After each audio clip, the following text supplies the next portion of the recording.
Hello chess friends, and welcome to Jozarov's chess channel, and welcome to my series The Best Chess Games of All Time.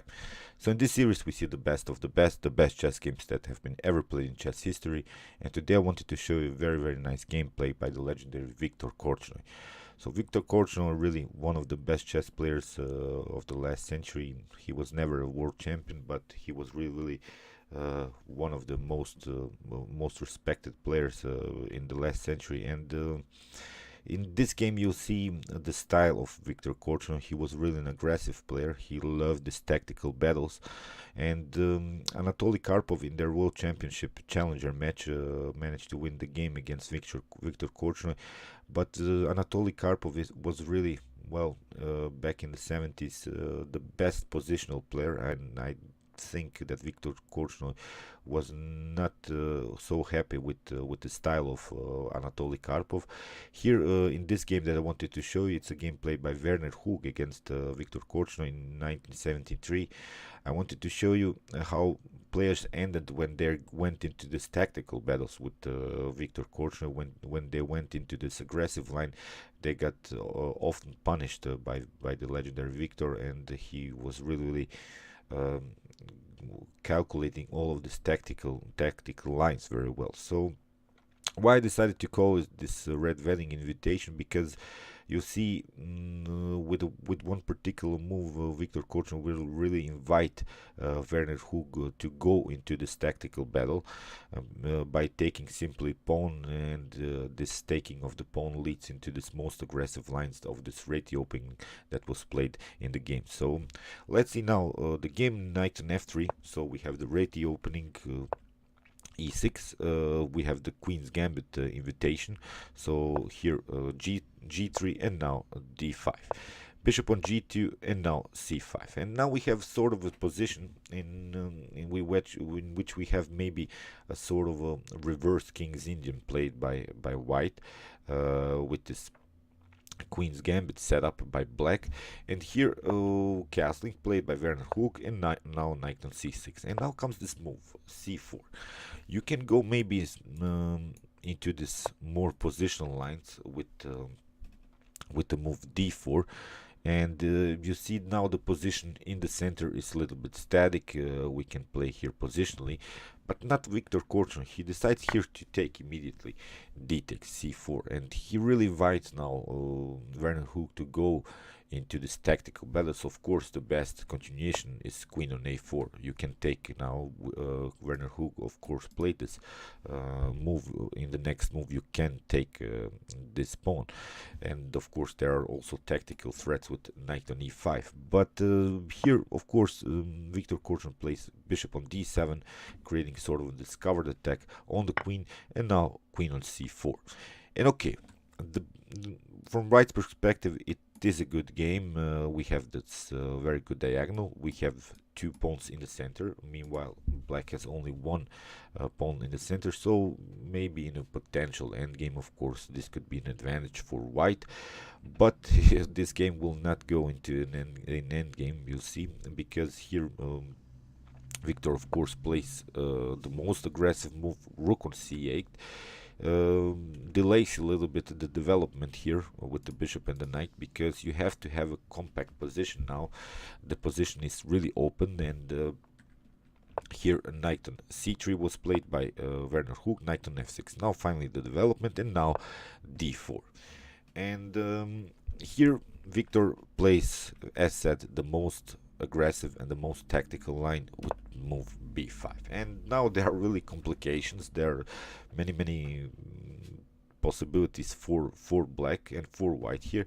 So for instance, one continuation could be knight on b5, taking this pawn.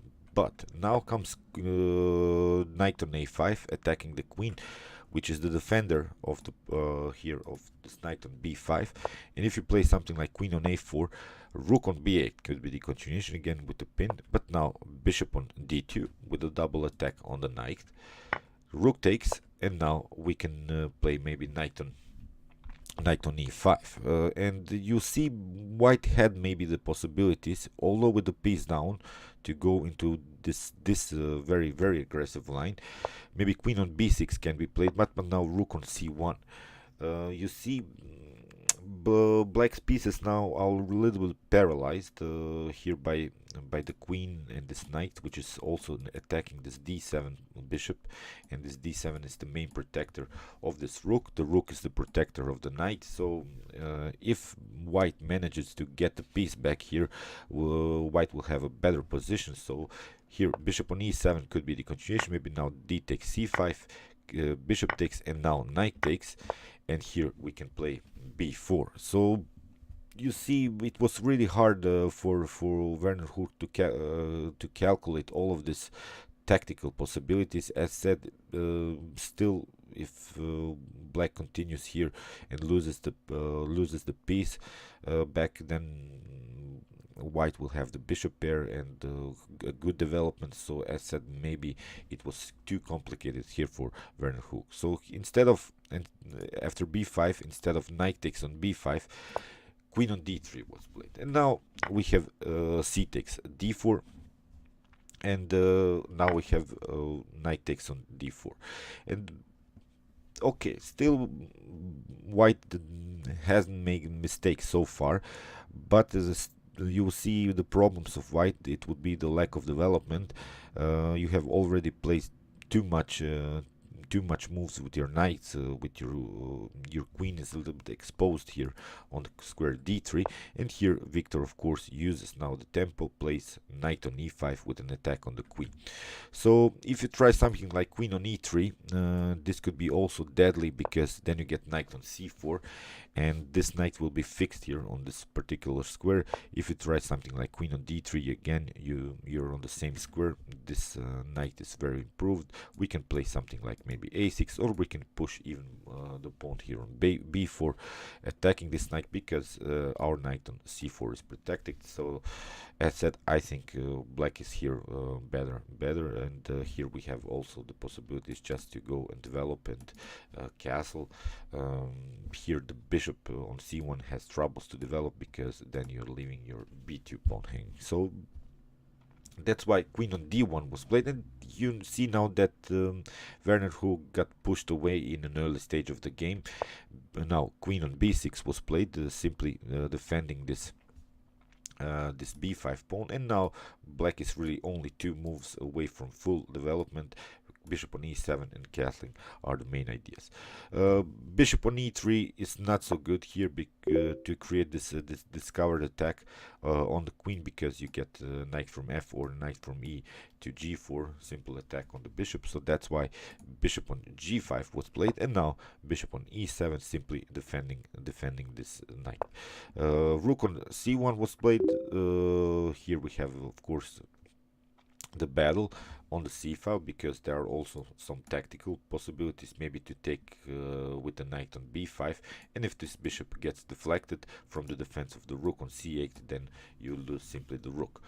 So that's why castling was played by Victor Korchnoi. We have knight on f3, and of course knight on f3, bishop takes on f3, and now rook from f to d8. And you see now this compact position that Victor Korchnoi has created. He gets out of the opening very well.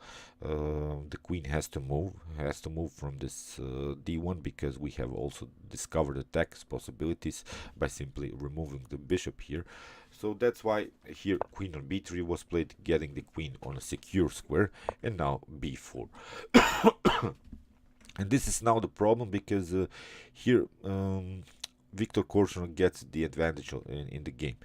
You see, if you try something like knight on a4 with this attack on the queen, then you get the queen on a5 and you lose your knight. So if you go on b1, that's also not good, because your knight is on a starting square. You have lost many tempos. You have to still decide where to go with your knight after that. So as said, here a potential continuation would be h6, bishop takes, and now bishop takes on f6, which you see in this position. Of course, the bishop pair is better, and Victor Korchnoi, I think, with his experience, he would win this game very easily. So that's why knight on e4 was played, and this was Werner Hug's idea, probably, that he thought if now black takes, then he can take this bishop on e7 with an attack on the rook. But that's not true, because here Victor Korchnoi simply took knight on e4, bishop on e7, and now rook on c1 was played. If you try to take out the rook here with the bishop, well, then you get this stunner. Queen takes on f2, and you cannot take, of course, the queen, because the rook is pinned here. And if you get out, then you get this checkmate, and it's game over, of course. So you see tricky stuff here by Victor Korchnoi immediately in this early stage of the game. That's why rook on c1 was played, and now queen on f2. We have king on h1, and now rook on c8. The queen on d1 was played, and you see now also this this is now a funny situation, because if you take the rook on c8, then you get bishop on c8, and the threat is, of course, queen on f1 with the checkmate. So that's why you have to bring the queen on d1 in order to protect this potential checkmate.